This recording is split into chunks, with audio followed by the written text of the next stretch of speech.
এই যদি 10 হয়, এই জন্য এটা বুঝছি আমরা, এটা হচ্ছে দশমিকে আছে। দশমিক থেকে বাইরে রূপান্তর করতে হবে।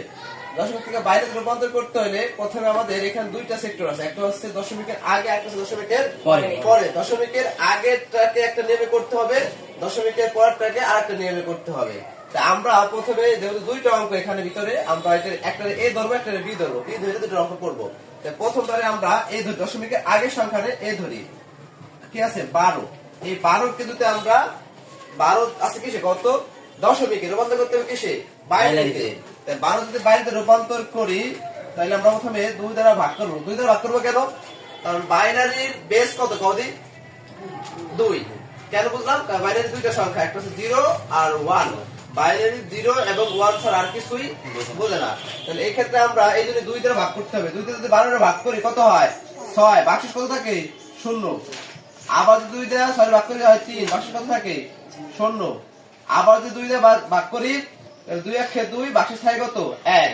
এটা হলো 80 থাকলে পরে আমরা এখানে 2 দিয়ে এখানে 0, এখানে 1। তাহলে এখন আমরা 12 এর বাইনারি কি লিখতে পারি, 1 1 0 0 শেষ। 12 বাইনারি হচ্ছে 1 1 0 0। এখন আমরা দশমিকের বাই করব। দশমিকের ধরব হচ্ছে বি। বি যদি ধরি সেক্ষেত্রে আমরা এখানে কি করতে পারি, দেখো এই যা আছে দশমিক 75 এ 2 দ্বারা গুণ করব। কেন 2 দ্বারা গুণ করব, কারণ এটা হচ্ছে বেস হচ্ছে, বাইনারি বেস হচ্ছে 2। এই যে 2 দ্বারা কি করব, গুণ করব। 2 দ্বারা গুণ করলে কত 1.5 আসে না মুস্তাকিম, 1.5।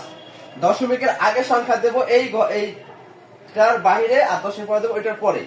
এটারে আবার 2 দ্বারা গুণ হবে। আবার 2 দ্বারা গুণ হলে কি হবে, 2 দ্বারা গুণ হলে 1, আর এই জায়গায় দশমিক 0 আসে।